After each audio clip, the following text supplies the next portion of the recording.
Hello everyone, welcome back to another episode on Greg Tech New Horizons. So I'm inside my new high pressure solar power plant and I'm just checking out my battery buffer, and we're actually outputting more than we're putting in. So we're only putting in 116 EU a tick and outputting 123 generally. Sometimes it drops to 115, which would be okay if it's stuck at that, but it doesn't. So that means the machines are drawing more than I'm producing. So I think what I'm going to do for now,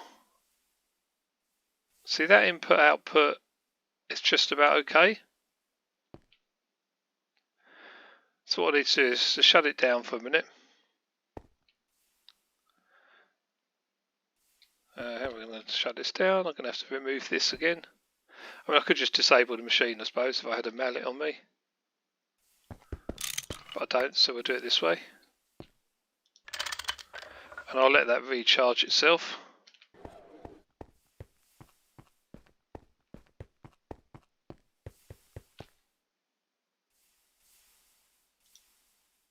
So yeah, the battery's going to recharge now. So I think I'm going to have to increase the amount of turbines I'm running in here, because we're just not quite putting out enough. So, and if I add any more machines onto that system, the whole thing's going to fail. So I do have space right here to put another turbine.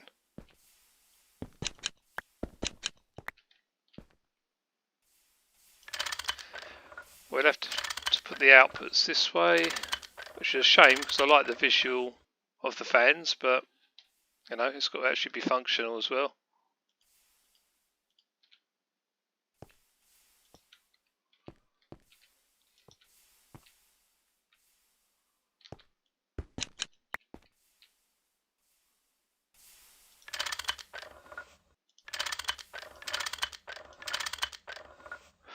So that connects up two more steam turbines. So I've just noticed it's night time. Bad timing to start a video when it's near night time, but then night time comes so quick anyway. Right, so this should now put out enough power to sustain the system. The only thing is I can't use the 4x cables anymore, so we're going to have to replace those with the next one up, which I think is 8x.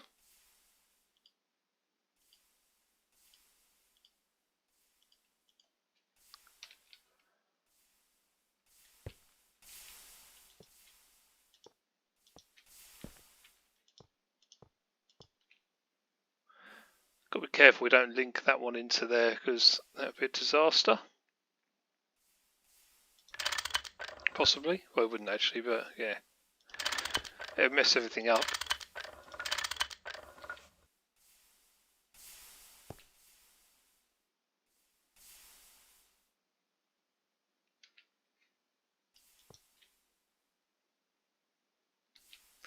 Yeah, so actually when yeah, the 4x cables are fine on these, so they're running 4 turbines. Because we're running 6, yeah, we need 8x cables.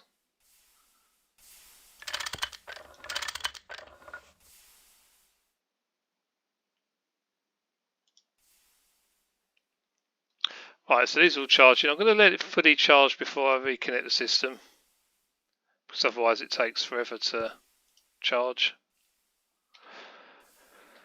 So I think I'm going to have to do this for the rest of it as well, but I'll probably do them one at a time as I connect them up.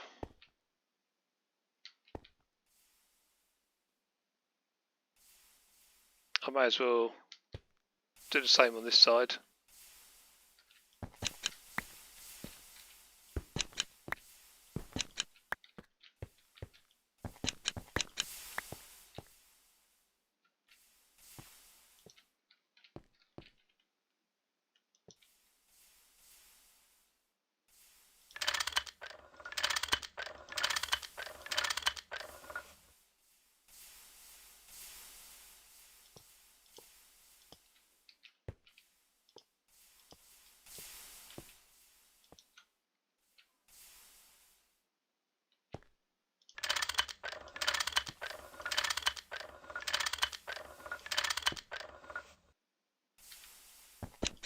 So I nearly forgot to connect up the actual turbines then.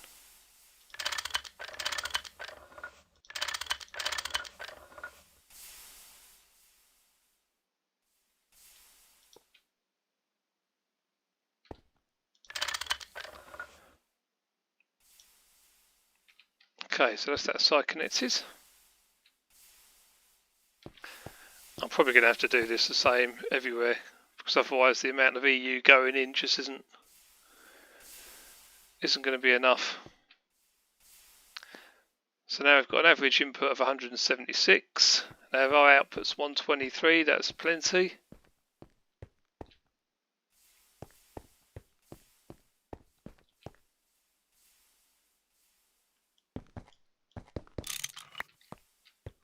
Let's just check it works.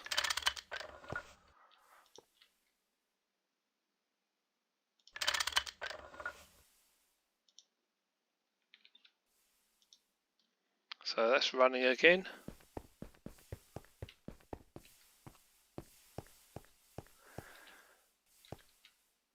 Yeah, so input 176, output 123. So these are charging while everything's running, whereas before they were draining while it was all running.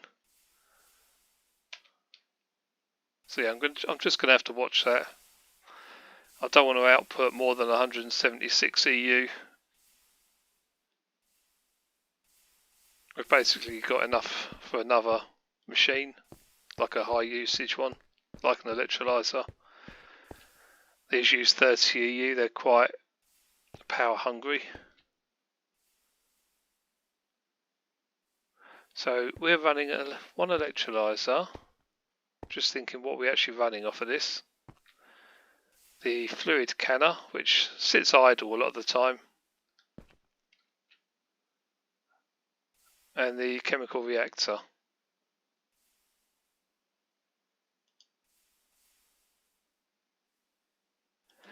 Is there a way I can look up how much power these use? Let's have a look.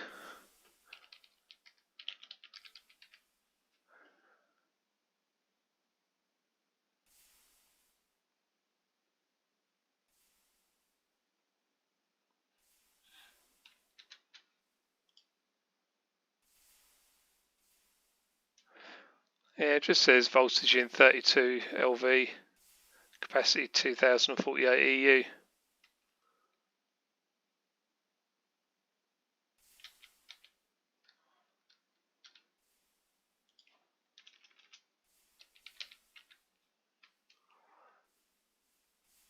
Which says exactly the same about the electrolyser.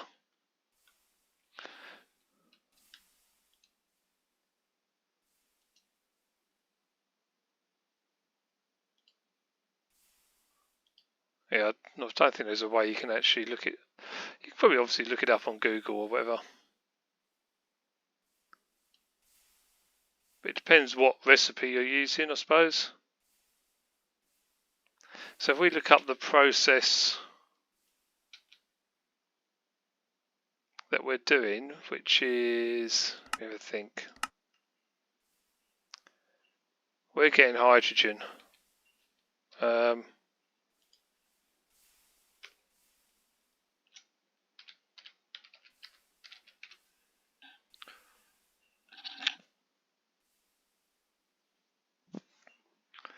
Hydrogen cell. So if I look up the uses of this, or even the recipe, either.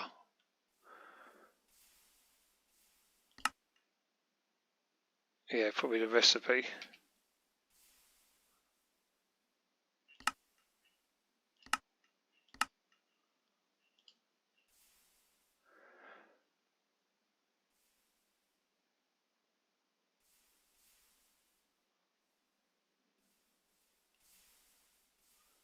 Right, it's the one with water. Here we go.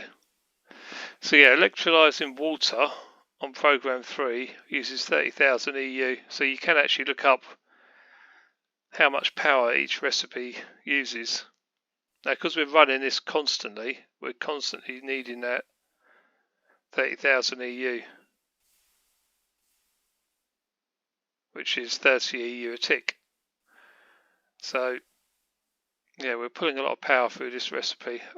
Other recipes aren't so bad. So only 16 EU a tick.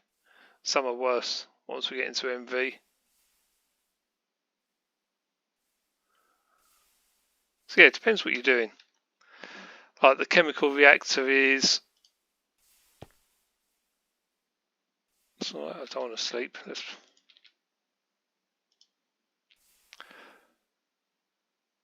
We're using hydrogen to make the fuel, I believe. Well, that's a byproduct. So we're using these fuel recipes. So we're making light fuel cells in the chemical reactor.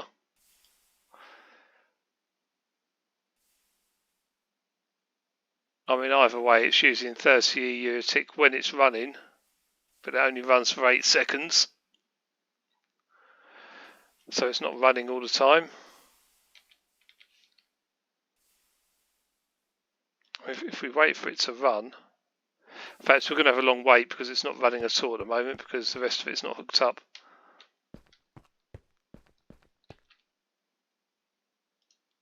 So yeah, nothing else is running. Let's get everything running, and then we can get on with the next process, which is making naphtha. So everything's hooked up down here. We just really need to put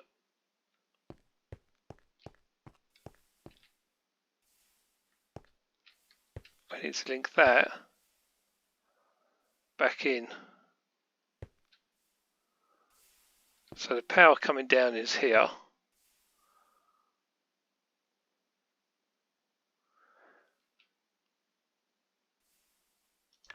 I don't want it linking into the machines upstairs. So I could use a battery buffer on it. I just want to make sure I don't connect into that.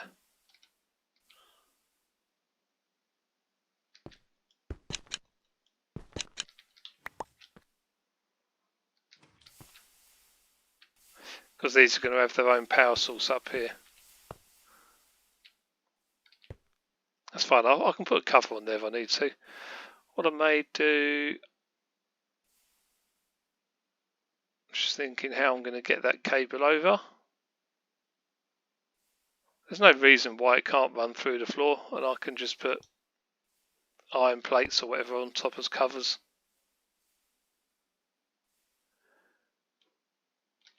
But in fact, let's put a battery buffer in there.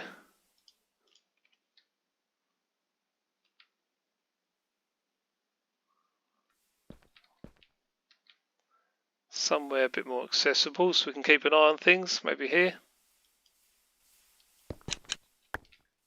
Although that is a long cable run, so we may need to put it at the other end. Pickaxe.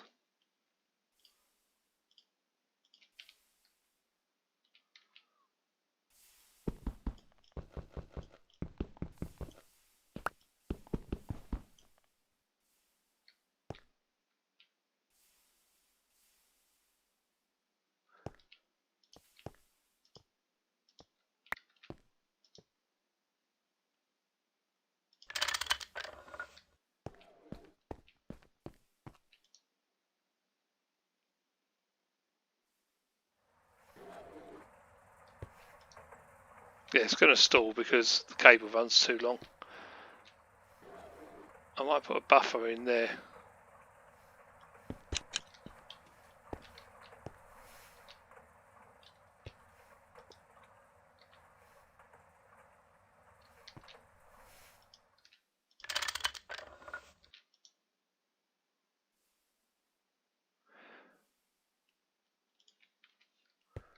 Let's use some of these partly charged batteries up.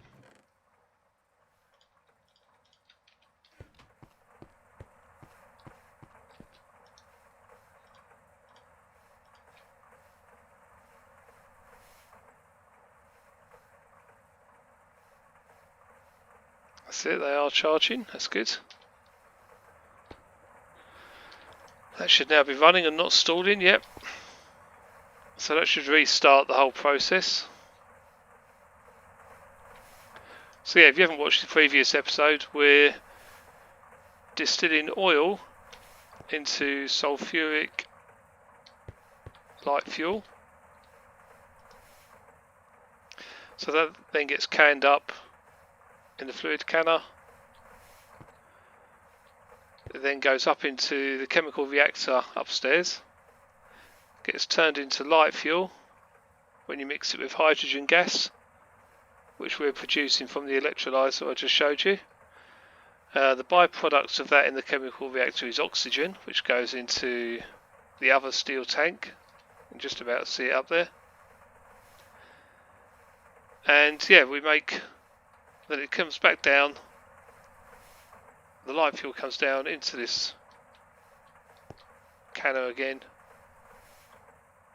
gets decanned into there. So yeah, the light fuel is coming out of the chemical reactor. I think I've just about explained that, okay? Sorry, I'm going around in circles now.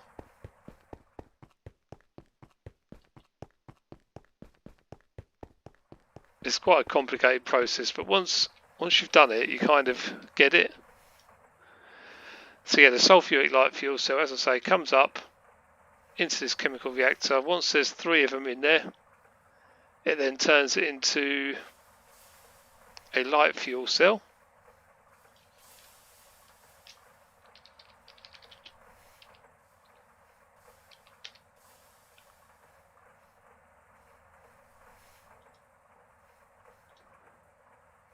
Like so, you get 3, program 4 turns it into 3 light fuel cells, byproducts hydrogen sulfide, and yeah, you need hydrogen gas in there.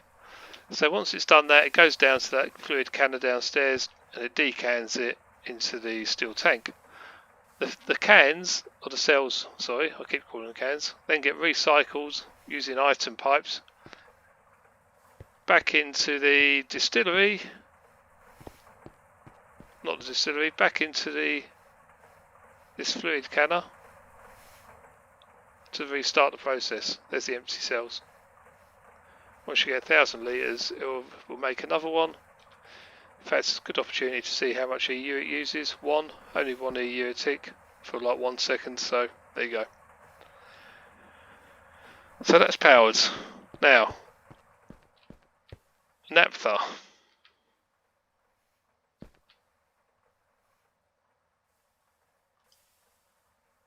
We need power. It's on program 3 to make sulfuric naphtha. Every process basically works the same. You distill the oil into the sulfuric form. I'm putting it into a tank so I can see how much I've got. I mean, these ones are empty because it's all being used up straight away, but eventually once this tank's full, that will start filling until that's full, and then it'll all stop and it'll only get used as I consume it. So yeah, you start off distilling the oil into whatever fuel source you're after. For us it's naphtha. That then gets canned in a fluid canner, goes up into the chemical reactor. Now there's some in there because I did it just to complete the quest, but once this is all set up, I'll put 3 empty cans in there and you'll see it all running. So it goes up to the chemical reactor. Now from there, we need to add some stuff. So let's go and have a look. You can see how this whole process is set up. So we need to output the hydrogen sulfide because that's a byproduct that we don't really need. That's going to go into this tank here.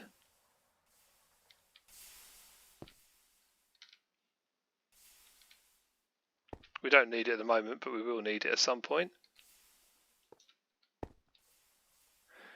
When we do, I can just put another valve in the wall somewhere.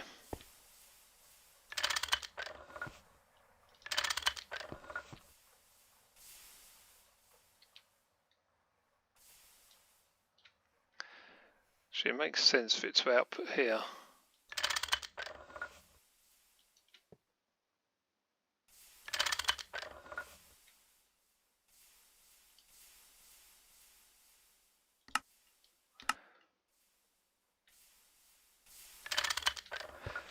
Okay, so that's that done. That's going in because that's the hydrogen coming in. Okay, we then need. So I don't really need to electrolyse any more water. I think we've got enough hydrogen. It is going down though, is it? Or is it going up? They do this, they fluctuate up and down, but overall you have to just monitor it to see what it's doing. It looks like ours is going up.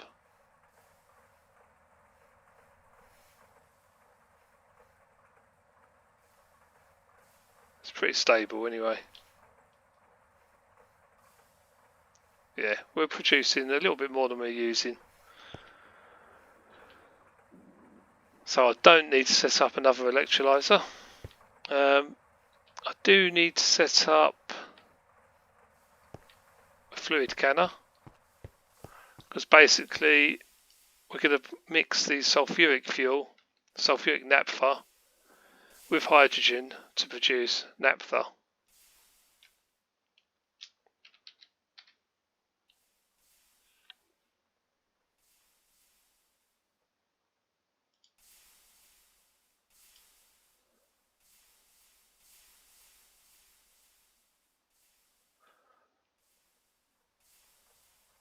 You can do it this way round as well, but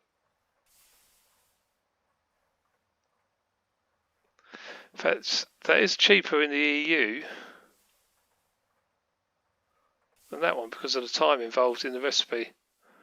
So yeah, this is actually the better way of doing it.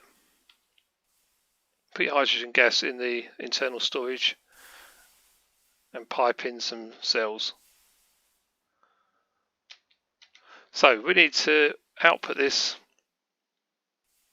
We're going to need some pipe with a cover on it.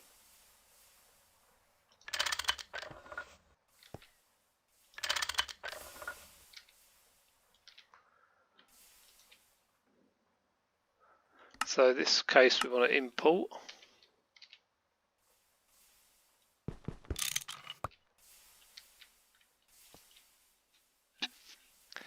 Now remember, you can't place any of these pipes on a face side, so make sure your face side, I normally put them facing the tank, just so that I've got a spare side if I need it. But you may want to be able to visually see it, it's up to you.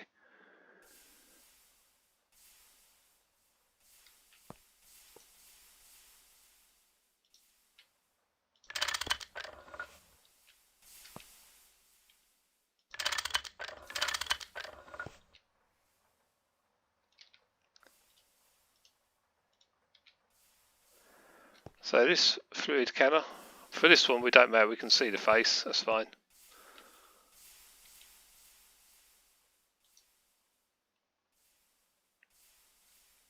I don't think we have to put a particular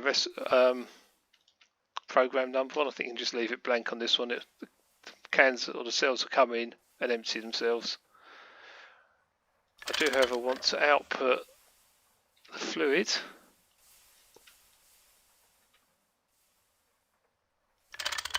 I've just had a thought. If I want to stop, you know, downstairs we saw the fuel sloshing around in and out of the tank. There is a way we could stop that. We could use a cover. That would actually stop that.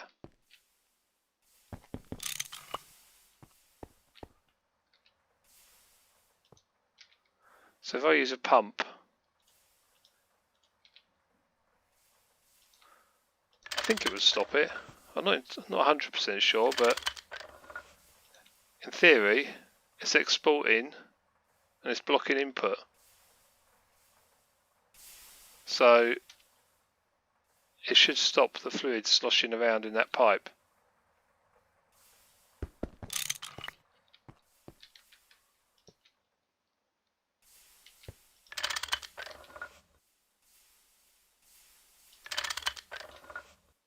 Or I could just set a direction on it.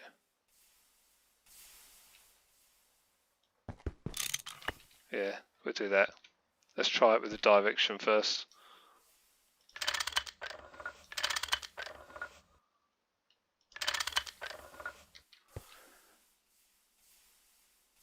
That shouldn't allow fluid back in, should it? Okay, so this is almost ready. I just got to make sure that is not wired in underneath.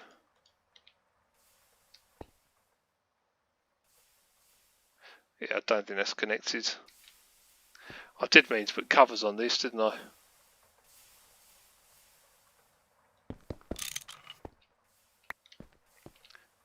I might actually do that because I don't want it connecting in accidentally.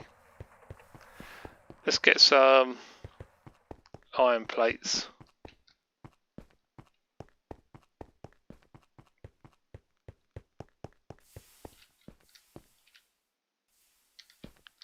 I'm always checking the steel tanks, make sure they're good. I mean, there's no other machines running at the moment, so yeah, our oil's completely filled up. That's good. We've connected up a new oil spout.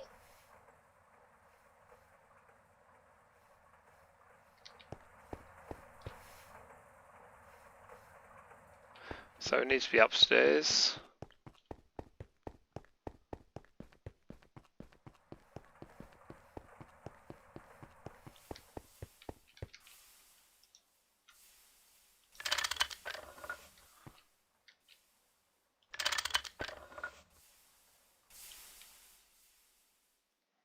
I mean, I can't get to that one, but nothing's going to accidentally connect to that anyway.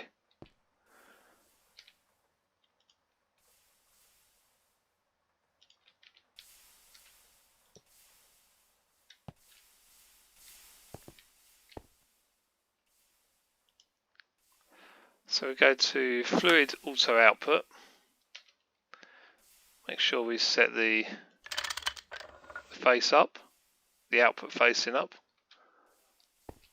Everything else is connected in. We just need to power them up. How are we going to get power to that one?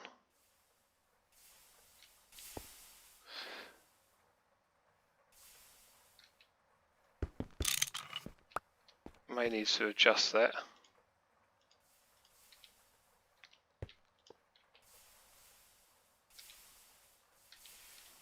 Crowbar. I'm going to move the cover to which side? This side.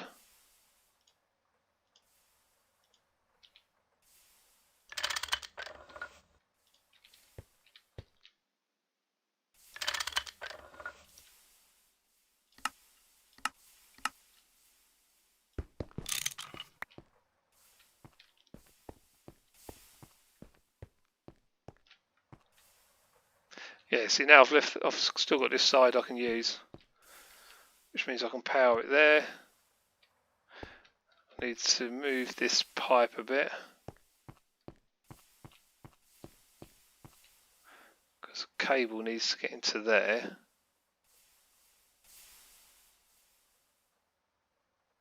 This is all very congested. How did I do it over here?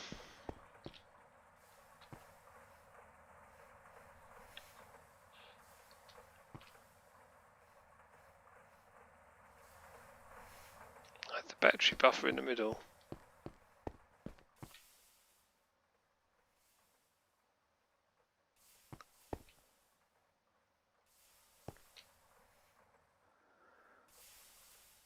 So I'm working out which power source we're using.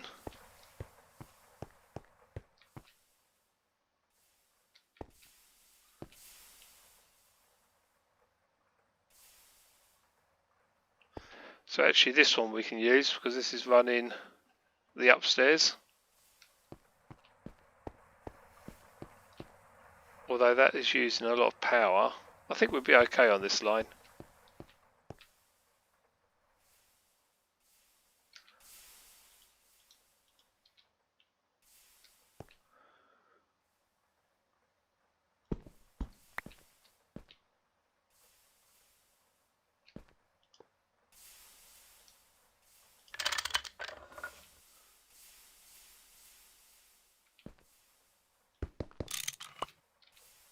Again, I'm going to place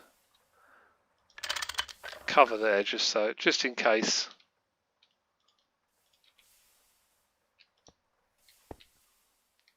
I just don't want it to connect.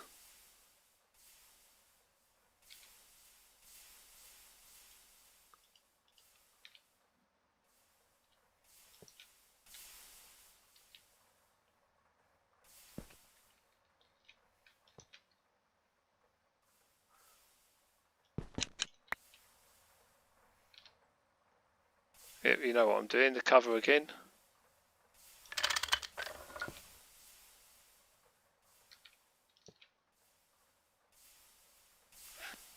I guess we should have put one there as well, shouldn't we?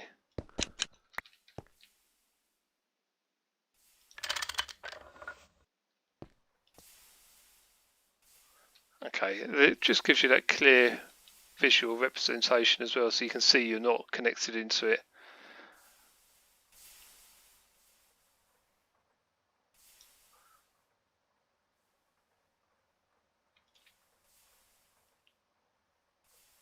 Okay, these will start charging.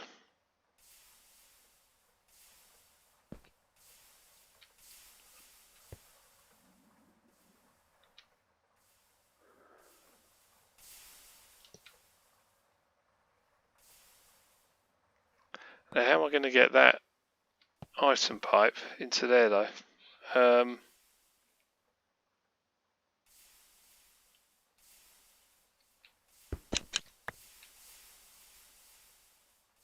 Unless we change the hydrogen input to this side.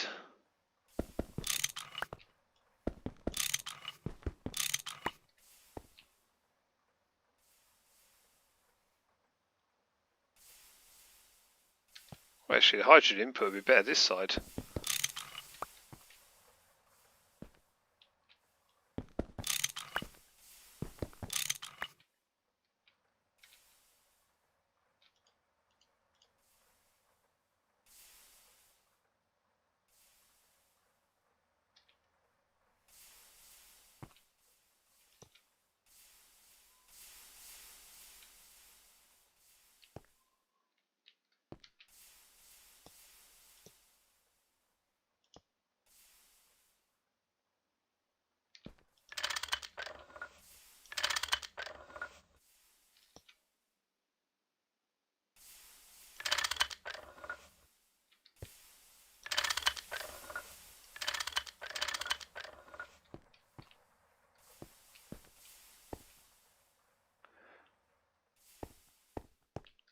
At least we can still walk past. Okay, so let's change the input.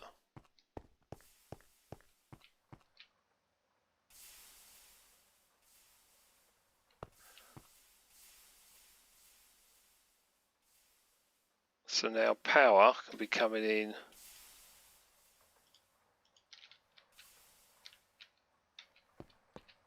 on top.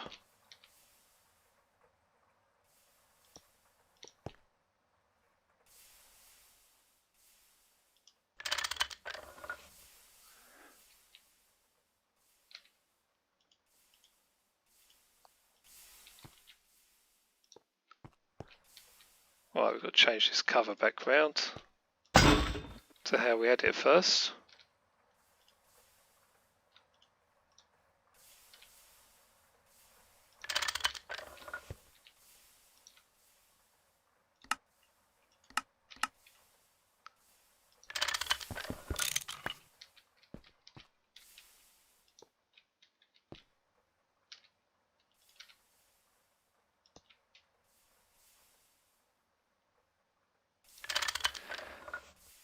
Okay, this needs power.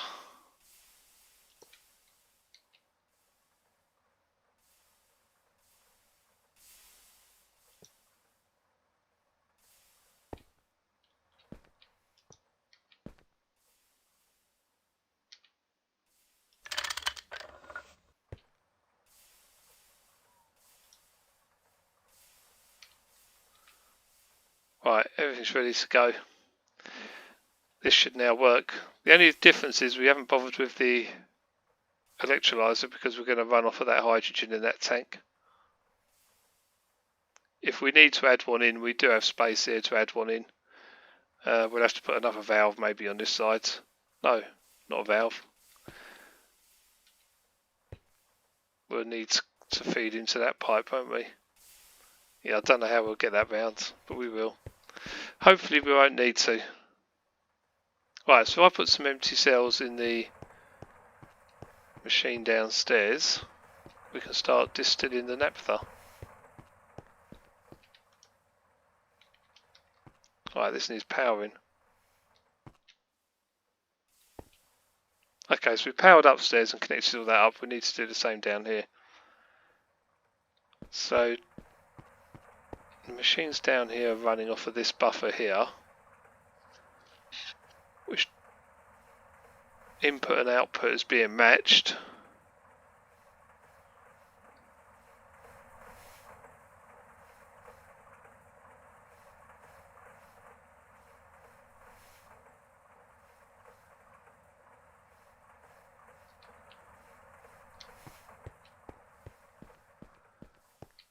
This is this line here, so we can just add another buffer in.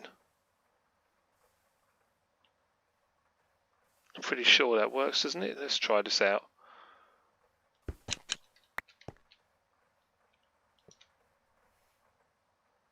fact, that works better in the middle.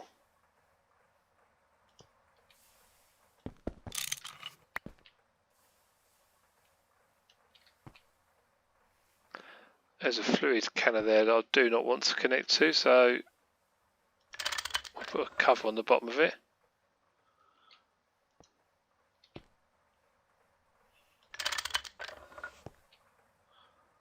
I thought I covered that up already, but anyway. Oh, I did, but the covers are on the pipes, aren't they? Never mind. So we don't really need a cover on that one, that's fine.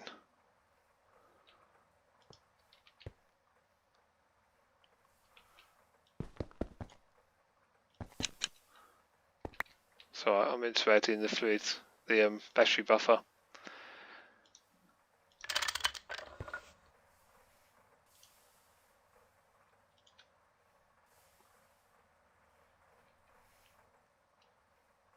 So they're charging. It might pull current from here, I don't know. Yeah, it is. I think it's pulling from both sides at the minute. I think you can add in a diode or something to get rid of that problem. I don't know if I've unlocked these yet.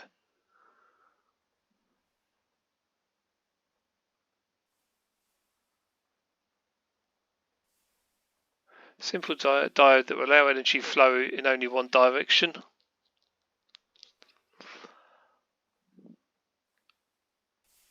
Amps in, amps out.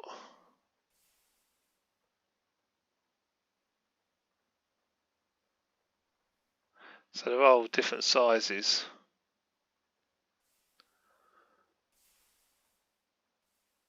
That's the 4 amp one.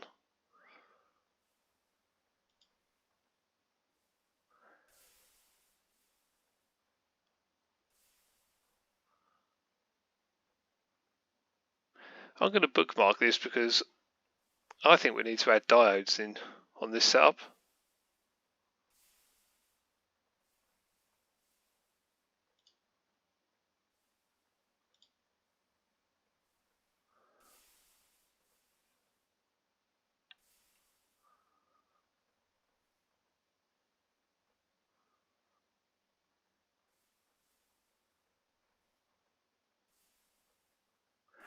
So molten glass.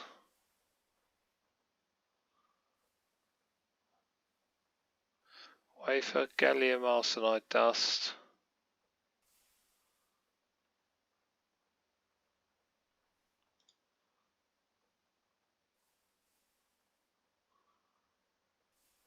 Right, we don't have any of this yet.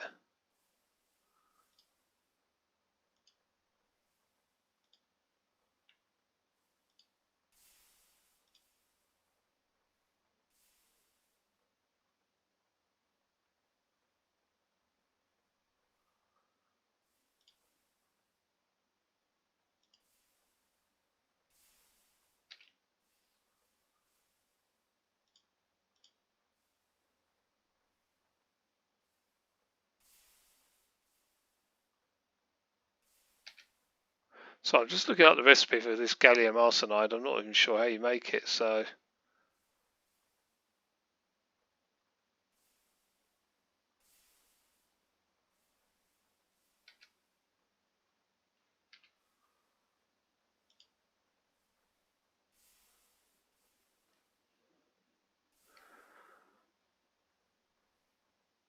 gallium and arsenic by the look of it.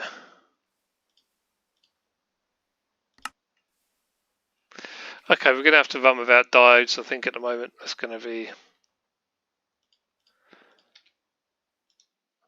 a little bit beyond us at the moment. Don't think we've got those products, those materials. Alright, these are now charged while we've been looking anyway. So hopefully these are also charging. No, are they? No, they're not.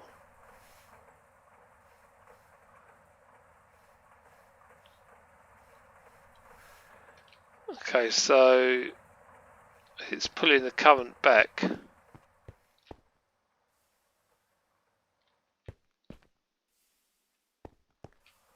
That's a shame. Although we're not using any EU, but we are losing it. By having another battery buffer in, these are now draining. Because we've got 0 input.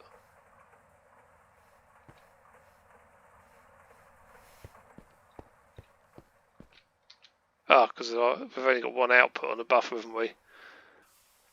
Yeah, that's not going to work then.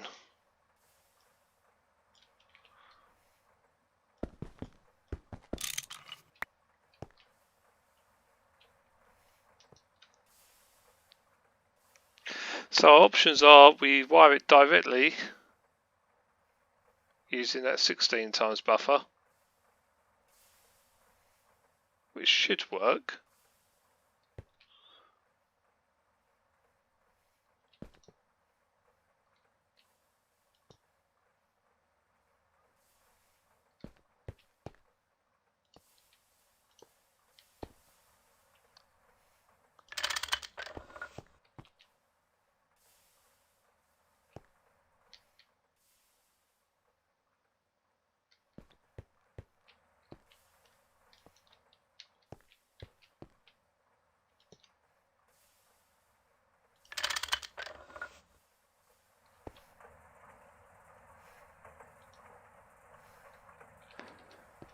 Okay, so we're now producing sulfuric naphtha.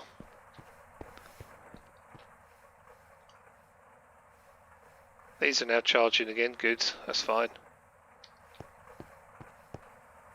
Yeah, so when I said it was pulling current from there, it wasn't. I was wrong about that, sorry about that. These only have one output, and the output is feeding these machines. So by adding another buffer in, I disconnected this one basically. Because the one I put up there only had one output, which was facing down, ready to feed these machines, and it just doesn't work. They've only got one output, we can't do that. So, if I wanted to, I could add a buffer here and then have it output in this way, so it fed these machines and those, but that long run, yeah, it might lose too much EU and not work, so at the moment this one's fine with the cable loss.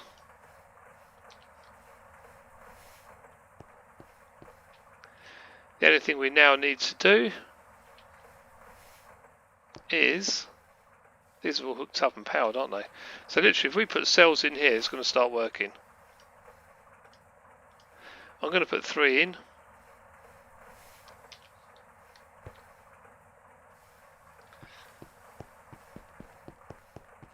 They've gone up to the chemical reactor.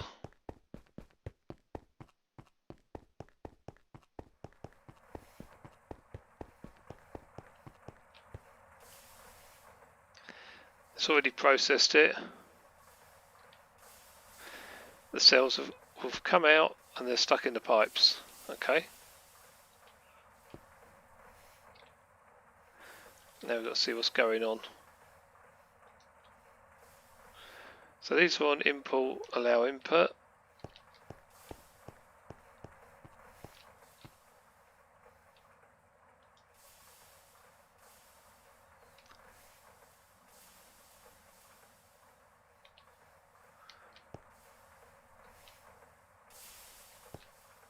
Okay, it's not allowing the... Is it all powered? It is all powered, isn't it? Yeah. Ah, that's probably the face side, is it? If that's the face side, which it looks like. Machine facing west. Yep. So we need to turn the face side around.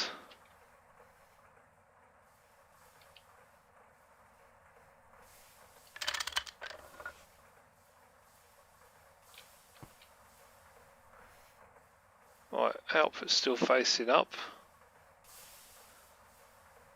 Machine facing east, that's fine.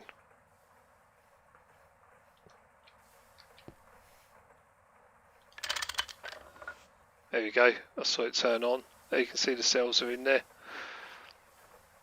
So that's emptied the naphtha into this tank.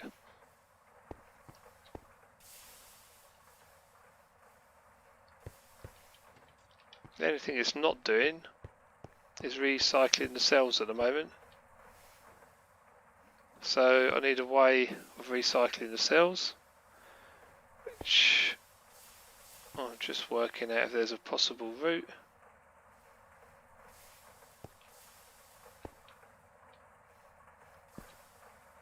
There would be if this cable wasn't here.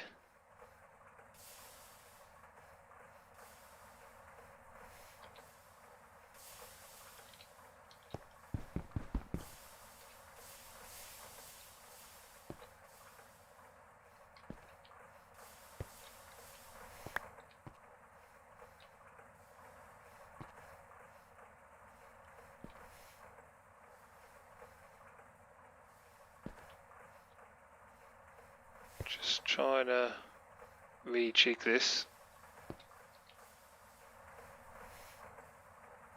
Basically I want to get an item pipe, that one that you just saw coming out of the fluid canner, to connect to this fluid canner here to recycle the cells. Then they'll run continuously.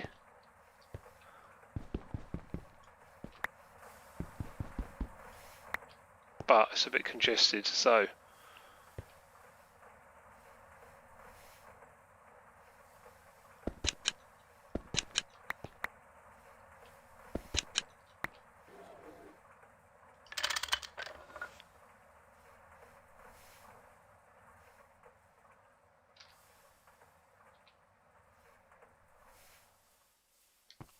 that's actually going to need a cover on it as well.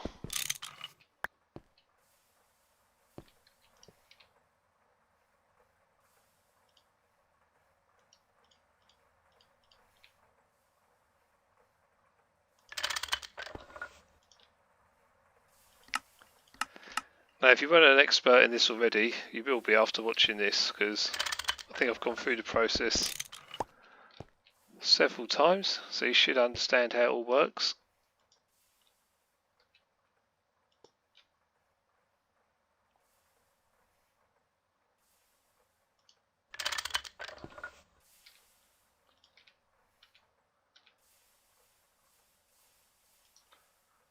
So yeah, import allow input will import the cells.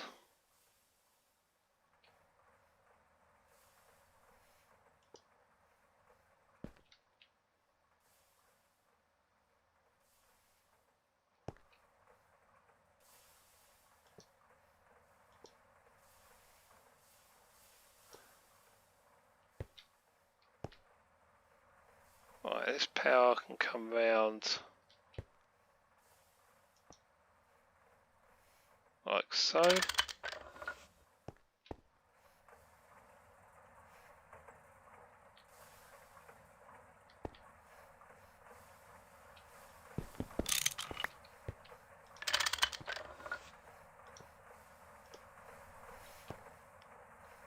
just trying to leave this tank accessible. I know it looks a bit weird the way the pipes are coming down, but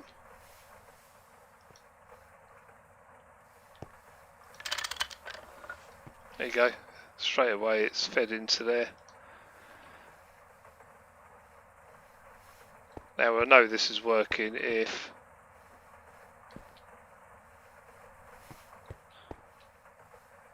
Where's the naphtha going?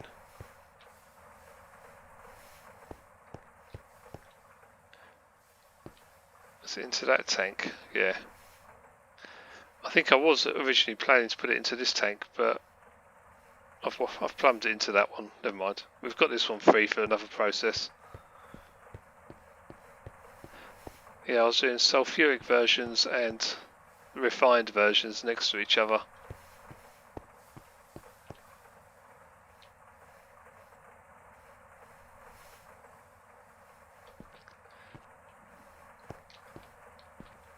So I'm just having a look how I've done this different.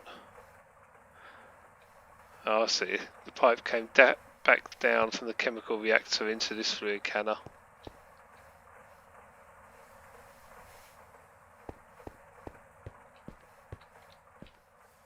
But I seem to have done that up there for some reason.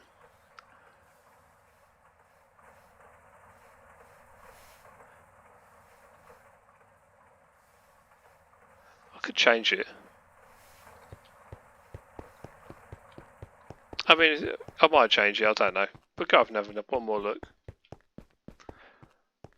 But yeah, that's how you produce naphtha. It's also how you can store it, have it continuously processing for a never-ending supply of it. There you go.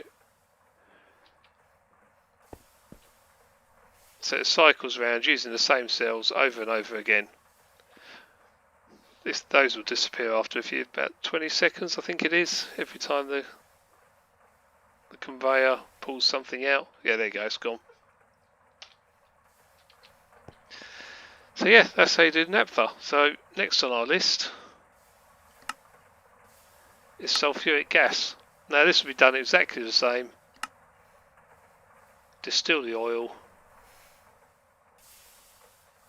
some program 4, and we'll get sulfuric gas. And then we'll just repeat the process with the chemical reactor and the fluid canners. So yeah, I'll get this self set up and finished off. So I hope you've found this very informative as well. It's kind of an extension of the last video where we went through our new power setup. So yeah, I just wanted to get everything else hooked up and show you how it all works. So yeah, thank you again for watching, and we'll see you again soon. Don't forget to hit that subscribe button if you haven't already, and leave me some comments. See you later, guys. Bye.